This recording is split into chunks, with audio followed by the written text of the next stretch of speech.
Welcome to passive voice series. हमारा पहला topic है प्रेजेंट इंडेफिनिट टेंस। हम इसको पैसिव वॉइस में चेंज करना सीखने वाले हैं, लेकिन उससे जरूरी बात समझो। सबसे पहले, अगर आप पिछला वीडियो देख चुके हैं तो फिर तो कोई प्रॉब्लम नहीं है। आपको 3 बातें दोहरा रहा हूं, आपको आनी जरूरी है। पहला जो हमने पिछले वीडियो में सीखा था, नंबर 1 एक्टिव वॉइस होता क्या है और पैसिव वॉइस क्या होता है। नंबर 2 सेंटेंस को देखते ही कैसे पहचाने कि सेंटेंस एक्टिव वॉइस का है या पैसिव वॉइस का है।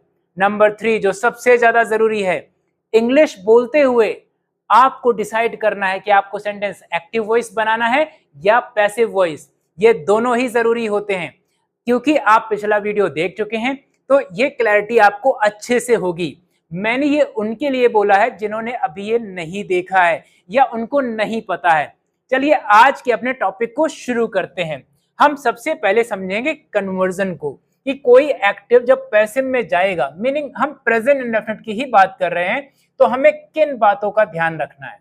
ध्यान से, अब आपकी क्लास शुरू हो चुकी है। जो एक्टिव में सब्जेक्ट होगा वो पैसिव में ऑब्जेक्ट की जगह चला जाता है, यानी कि लास्ट में लिखा जाता है। एक्टिव में किसी भी टेंस में, चाहे V1 हो, V2 हो, V3 हो, ING हो, लेकिन पैसिव वॉइस में सिर्फ V3 आती है। ये सिर्फ एक टेंस की बात नहीं है।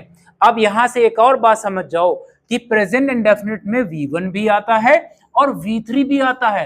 बच्चे सोचते हैं कि V3 सिर्फ present perfect, past perfect, future perfect tense में आता है। नहीं जी, अब आप पैसिव वॉइस सीख रहे हो, हर टेंस में V3 आता है। और प्रेजेंट इंडेफिनिट की हेल्पिंग वर्ब होती है डू, डज, और प्रेजेंट इंडेफिनिट के पैसिव वॉइस में हेल्पिंग वर्ब होती है इज, एम, आर। और यहीं से गलतियां बच्चों की शुरू हो जाती हैं। कुछ बच्चे ये मान के बैठे हैं कि इज, एम, आर सिर्फ प्रेजेंट कंटीन्यूअस टेंस में आता है, इसीलिए जब वो इंग्लिश को पढ़ते हैं तो वहां पर फंस जाते हैं, नहीं पहचान पाते हैं। दूसरा प्रॉब्लम होता है कि उनको लगता ही नहीं है कि इज, एम, आर भी आ सकता है प्रेजेंट इंडेफिनिट में। तो हम इन सारी बातों को इतने अच्छे से समझेंगे, इतनी गहराई से समझेंगे कि स्पीकिंग करते वक्त हमें ज्यादा दिक्कत ना आए। देखो, हमें एक गोल्डन रूल समझते हैं सबसे पहले पैसिव वॉइस बनाने का। कोई भी सेंटेंस है, पहले ऑब्जेक्ट खोज लो और उसकी इंग्लिश लिख दो। दूसरा स्टेप क्या है, हेल्पिंग वर्ब लगा दो ऑब्जेक्ट के हिसाब से, इज, एम, आर में से क्या लगने वाला है। तीसरा पॉइंट, V3 लगाओ। एक्टिव में आपके V1 हो, V2 हो, V3 हो, जो फॉर्म हो, जो टेंस हो, लेकिन पैसिव वॉइस में क्या लगाओ, V3 लगाओ, फिक्स कर दो। और जो भी सब्जेक्ट दिया था एक्टिव वॉइस में, बाई लिखो और उसके बाद उसे लिख दो।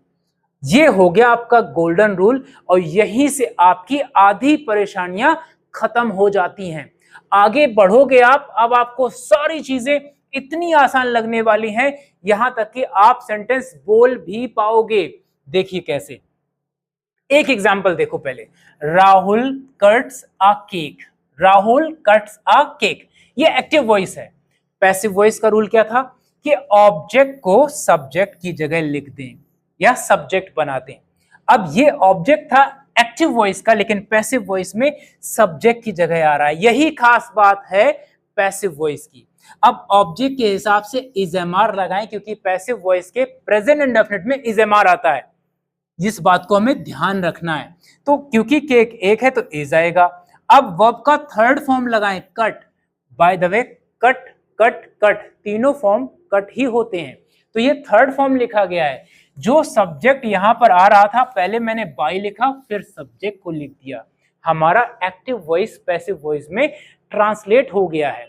अब आप इसी स्क्रीन पर, यहां पर आप पता है क्या देख रहे हो कि प्रेजेंट इंडेफिनिट में इज, एम, आर नहीं है और प्रेजेंट इंडेफिनिट में इज, एम, आर है। सिर्फ प्रेजेंट कंटीन्यूअस टेंस में इज, एम, आर नहीं आता है, ध्यान दो इस बात को। एग्जांपल्स शुरू करते हैं।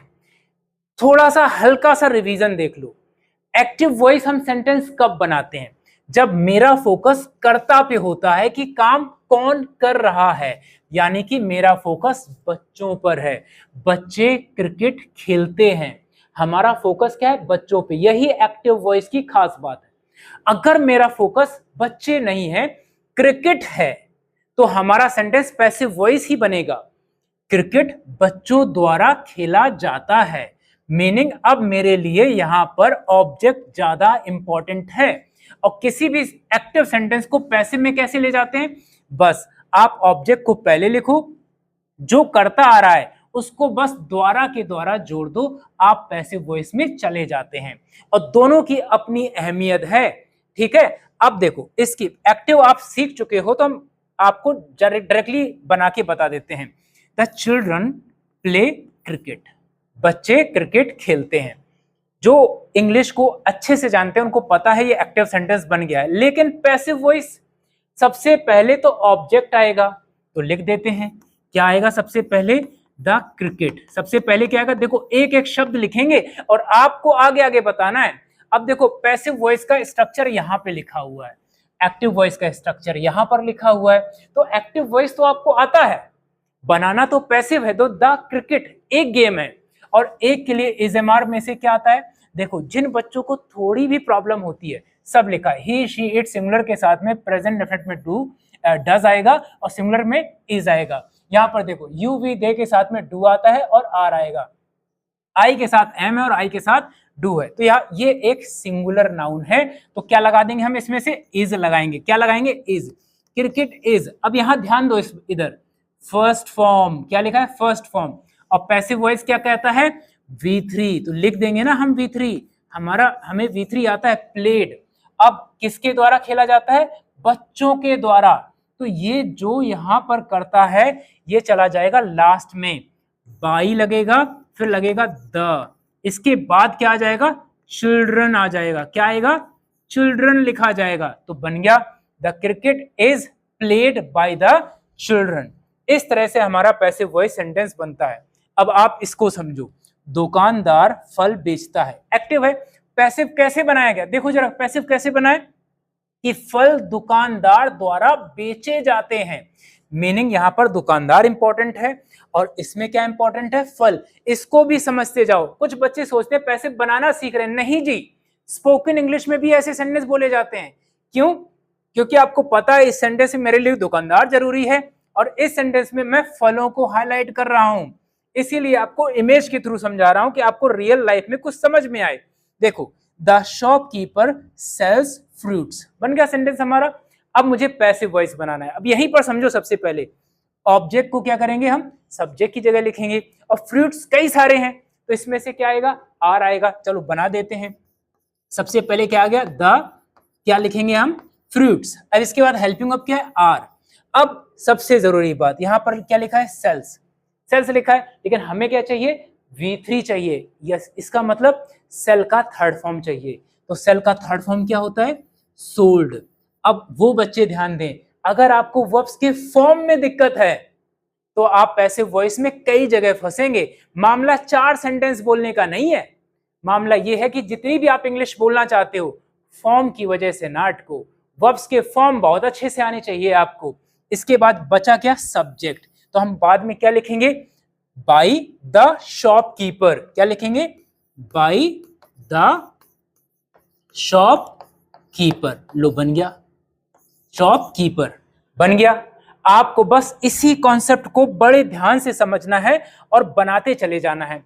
पुलिस चोर को पकड़ती है, मेरा फोकस पुलिस पर है। चोर पुलिस द्वारा पकड़ा जाता है, फोकस किस पे है मेरा, चोर पर है। और दूसरी बात, कई बार पैसिव ऐसा भी बनेगा कि जरूरत ही नहीं है कि आप पुलिस द्वारा लिखो, चोर पकड़ा जाता है, ये भी पैसिव वॉइस है। स्पोकन इंग्लिश में बिल्कुल जरूरी नहीं है कि आप हर बार एक्टिव वॉइस से पैसिव वॉइस ही बनाओगे, उसमें सीधा सेंटेंस बोला जाता है। इस बात का ध्यान रखना, पुलिस चोर को पकड़ती है, तो सेंटेंस बना the police catch the thief, बन गया। पैसिव वॉइस ट्रांसलेशन क्या होगा, ऑब्जेक्ट को सब्जेक्ट बना दें, तो क्या लिखेंगे, द थीफ। क्या लिखा मैंने, द थीफ। कितने चोर हैं यहाँ पर, एक है, तो यहां से क्या आ जाएगा, इज। अब क्या आएगा, V3। कैच का V3 क्या आएगा, अब आप सोचो कैच का V3 क्या होगा, जल्दी सोचकर बताओ क्या होगा, CA, कैच नहीं जी, कैच नहीं, कॉट होता है, कॉट, CAUGHT। कुछ बच्चे कैच्ड अपने हिसाब से बनाएंगे, यहीं पर गलती शुरू होती है। आपको थर्ड फॉर्म आना चाहिए, बहुत अच्छे से आना चाहिए। The thief is caught. इसके बाद क्या लिखा है, पुलिस। बाई लिखो और लिख दो बाई द पुलिस। क्या लिखना है, बाई द पुलिस। लो बन गया। आपको बस इस वो गोल्डन रूल जो सिखाया ना वही सारे सेंटेंस बनवा देगा आपके। अगले सेंटेंस को देखो, डाकिया चिट्ठी पहुंचाता है। अब सोचो इसका पैसिव वॉइस क्या बनेगा, चिट्ठी डाकिया द्वारा पहुंचाई जाती है। तो हमारा सेंटेंस कैसे बनेगा, इसको देखो, the postman delivers the letters. ठीक, बन गया। अब हमें कॉन्सेप्ट ध्यान रखना है, आपको ये भी ध्यान देना है बेटा, यहां पर इज एम आर नहीं है पर वहां आ रहा है। और पहचान देखो, प्रेजेंट है, ता है, ती है, ते है, सेम पहचान। जो बच्चे सोचते हैं कि सिर्फ रहा है, रही है, रहे में इज एम आर आता है, जो गलतियां करते हैं स्पीकिंग में, फिर नहीं, देखो ता है, ती है, ते आ रहा है और सब में इज आ रहा है, इज एम आर सब ऑब्जेक्ट के हिसाब से। अब इसमें क्या करेंगे हम, पहले लिखेंगे द लेटर, और लेटर कितना है, एक है, तो एक के साथ क्या आएगा, बताओ क्या आएगा जल्दी से, द लेटर, फिर क्या आएगा, इज। अब यहां पर आता है थर्ड फॉर्म, यहां क्या लिखा है, डिलीवर्स, इसका थर्ड फॉर्म क्या होगा, डिलीवर्ड। क्या होगा थर्ड फॉर्म, क्या होगा बताओ, क्या होगा, डिलीवर्ड। क्या लिखेंगे हम, डिलीवर्ड। अब बाय लगा देंगे, बाय लगाने के बाद क्या लिखेंगे हम, द पोस्टमैन। क्या लिखेंगे, द बाय द पोस्टमैन। ये लो, आपको कॉन्सेप्ट समझ में आ गया। आप सिर्फ सेंटेंस बना नहीं रहे हो, आप सेंटेंस बोलना भी सीखोगे। अब आपको बताते हैं वो गलतियां जो अक्सर बच्चे करते हैं, कॉमन मिस्टेक्स। मामला सिर्फ इतना नहीं है कि समझ में आ गया, समझने के लिए नहीं है, सिर्फ गलतियों को समझो। कोई एक सेंटेंस है कि राहुल के द्वारा केक काटा जाता है, बच्चे जल्दबाजी में क्या करते हैं, राहुल, क्या लिखा उन्होंने लिखा राहुल, फिर लिखा is cut cake, Rahul is cut cake. ऐसा कोई स्ट्रक्चर ही नहीं होता है। राहुल इज कट मतलब, इसका मतलब पता है क्या हुआ, कि राहुल काटा जाता है, केक वहां लिख दिया। गलतियां होती हैं, केक कट्स राहुल मतलब क्या हुआ, केक राहुल को काटता है। ये पैसिव वॉइस नहीं है भाई, केक इज कटिंग। क्यों ये गलती क्यों हुई, कि बच्चों को लगता है इजएमआर के बाद आईएनजी आना अनिवार्य होता है। गलती हो गई यहां पर, केक इज कटिंग, ये सेंटेंस गलत है भाई। अ cake is cut by Rahul. आप समझो, इस सेंटेंस को बनाने के लिए बच्चे अगर अच्छे से नहीं सीखेंगे तो क्या क्या गलतियां होंगी, और इन्हीं गलतियों से परेशान हो जाते हैं और उनका कॉन्फिडेंस टूटता है, बिल्कुल खत्म हो जाता है। उनको लगता है शायद मुझे इंग्लिश नहीं आएगी। इन गलतियों से बचना है आपको। अब बच जाएंगे तो आपका ट्रांसलेशन बिल्कुल सही होना शुरू हो जाएगा। देखो इसको, हर सेंटेंस को ध्यान से देखो और ट्रांसलेट कर दो इंग्लिश में फटाफट। माली पौधों को पानी देता है। अब पैसिव वॉइस बनाना भी सीखो। हिंदी में क्या बना, पौधों को पानी माली द्वारा दिया जाता है, बन गया ना पैसिव। अब देखो एक्टिव तो हम बना लेते, the gardener waters the plants, the gardener waters the plants. अब पैसिव वॉइस क्या होगा हमारा, सबसे पहले क्या करना है, हमें लिखना था द प्लांट्स, प्लूरल है कि नहीं है, क्या लिखिएगा यहाँ पर, आर, प्लांट्स आर। अब वाटर का थर्ड फॉर्म लगाना है हमें, तो क्या हो जाएगा, वाटर्ड। क्या हो गया, वाटर्ड। और किसके द्वारा, बाय द, कौन है, गार्डनर, कौन है,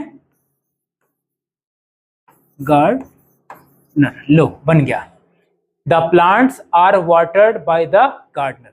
अब गलतियां समझो, ऐसे बनेगा क्या, the plants are watering, the plants are water, V3 नहीं लगाया।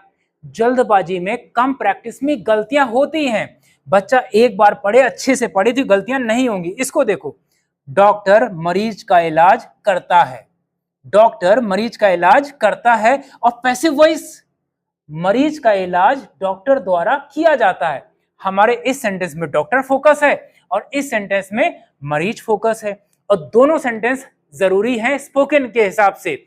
हमें कब क्या बोलना है हम खुद डिसाइड करेंगे। चलो इसको देखते हैं, the doctor treats the patients, बन गया।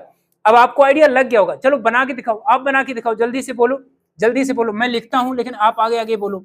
हमने क्या किया, यहां से ऑब्जेक्ट लिया और सब्जेक्ट बना दिया। हमने ऑब्जेक्ट को क्या किया, सब्जेक्ट बना दिया। प्लूरल हो गया, प्लूरल में क्या लगाएंगे, आर लगाएंगे। अब ये कहता है क्या, V3 लगाओ। यहां पर क्या लिखा है, ट्रीट्स लिखा हुआ है। क्या लिखा है, ट्रीट्स लिखा हुआ है, तो मैं क्या लिखूंगा, ट्रीटेड। ट्रीटेड के बाद बाय लगा देंगे और सब्जेक्ट क्या है, द डॉक्टर। क्या लिखेंगे हम, द डॉक्टर। बन गया ना, द डॉक्टर, बन गया ना हमारा सेंटेंस। इसी तरह से आप एक्टिव से पैसिव वॉइस हिंदी और उसका ट्रांसलेशन भी कर सकते हो। और ध्यान दो, जरूरी नहीं हर बार हिंदी से इंग्लिश ऐसे बनानी होगी। आप जब स्पोकन इंग्लिश करते हो ना, जब बोलते हो तो डायरेक्ट पैसिव वॉइस आता है, एक्टिव से पैसिव ट्रांसलेशन नहीं चल रहा होता है।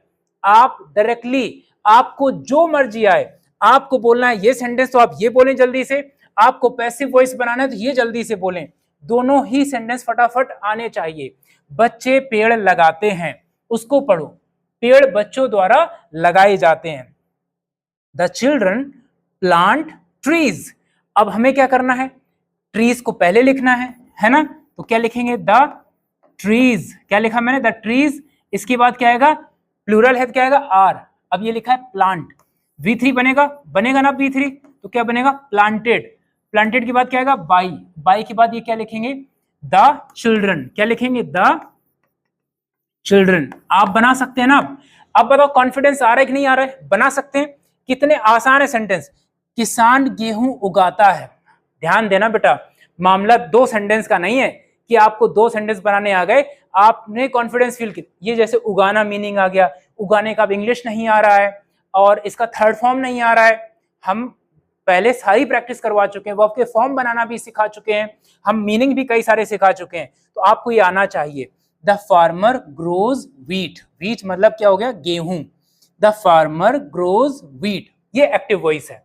अब पैसिव वॉइस में पहले क्या आएगा, पहले लिखेंगे द व्हीट। क्या लिखेंगे हम, द व्हीट, द व्हीट। इसके बाद क्योंकि ये एक अनकाउंटेबल नाउन है और अनकाउंटेबल नाउन के साथ हमेशा सिंगुलर हेल्पिंग वर्ब आती है, इज। अब यहां पर देखो बेटा, ग्रो लिखा हुआ है। अब ग्रो का थर्ड फॉर्म आना जरूरी है। हर चीज पे ध्यान दो, कहां फंस रही है गाड़ी, वहां से निकल गए तो इंग्लिश आ जाएगी। अब ग्रो का क्या हो जाएगा, ग्रोन हो जाएगा बेटा।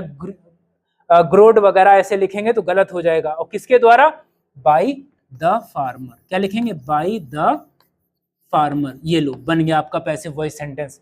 इस तरह से आप किसी भी एक्टिव को पैसिव में बना सकते हो। और उसकी इंग्लिश में इज़ेमार आता है, ये गलती ध्यान रखें कि आप लगाना कहीं भूल ना जाए।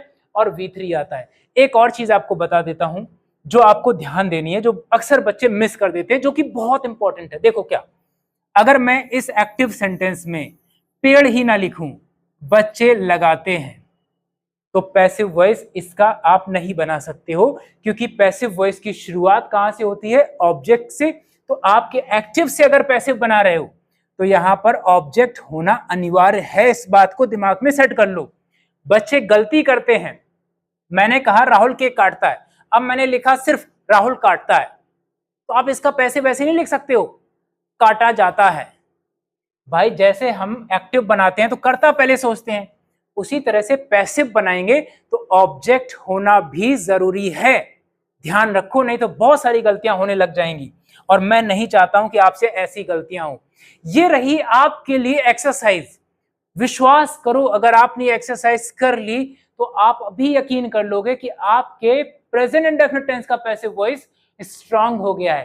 पहला काम, इस हिंदी का पैसिव वॉइस सोचो। दूसरा, इसका ट्रांसलेशन करो। तीसरा, पैसिव वॉइस का ट्रांसलेशन करो। आप चाहो तो देख कर करो, लिख कर करो, पर जरूर करो, क्योंकि अगर तुम यहां तक पहुंचे हो तो सच में तुम सीखना चाहते हो। लेकिन सीखने के बीच में एक एक्सरसाइज आती है, जो अगर आप कर ले गए तो आप समझ जाओगे कि आपने बहुत अच्छा सीखा है। अब चलो, ये एक्सरसाइज तो आपको करनी है। चलो अच्छा, पहले सेंटेंस को बताओ। नर्स मरीज को की देखभाल करती है। हिंदी बताओ सिर्फ, पैसिव क्या बनेगा इसका, मैं 3 तक गिनूंगा, आपको इसका पैसिव हिंदी बताना है। 1 2 3। क्या आपने यही सोचा था कि मरीज की देखभाल नर्स द्वारा की जाती है, यही सोचा था? बस ऐसे ही आपको इन सब का ट्रांसलेशन करना है। अब देखो, सबसे पहले अपनी पैसिव वॉइस की चेकलिस्ट को समझो। हमने क्या किया, क्या सीखा हमने? ऑब्जेक्ट पहले लगाना था, फिर क्या लगाना था हमें? हेल्पिंग वर्ब लगाना था, फिर क्या लगाना था? V3 लगाना था। इसके बाद हमें क्या लगाना था? By plus subject. हमेशा ध्यान रखो कि लास्ट में हमें ध्यान क्या रखना है, किस मेथड से मुझे इंग्लिश ट्रांसलेट करना आएगा। आपके दिमाग में ये मेथड बहुत बहुत बहुत अच्छे से सेट हो चुका है, राइट? अब हम आपको बताते अगले वीडियो में क्या सीखेंगे। प्रेजेंट इंडेफिनिट टेंस का आपने पहला सेंटेंस बनाना सीखा है। पहला सेंटेंस बेटा, अभी आपको negative sentence, interrogative sentence, right, interrogative negative होगा, WH वाला होगा, WH नेगेटिव सेंटेंस होगा, और शॉर्ट आंसर ये अभी बाकी है। मैं बहुत ज्यादा डिटेल में इसलिए नहीं आपको इस वीडियो में दे रहा हूं क्योंकि आप कंफ्यूज ना हो, आप एक स्टेप को पार करें और अगले स्टेप में बहुत अच्छी तैयारी के साथ रेडी हो, जिससे कि आपको हर तरह का सेंटेंस बनाना आए। ठीक, तो अपने इस ट्रांसलेशन को अच्छे से कंप्लीट करो। हम लोग मिलेंगे अगले वीडियो लेसन में।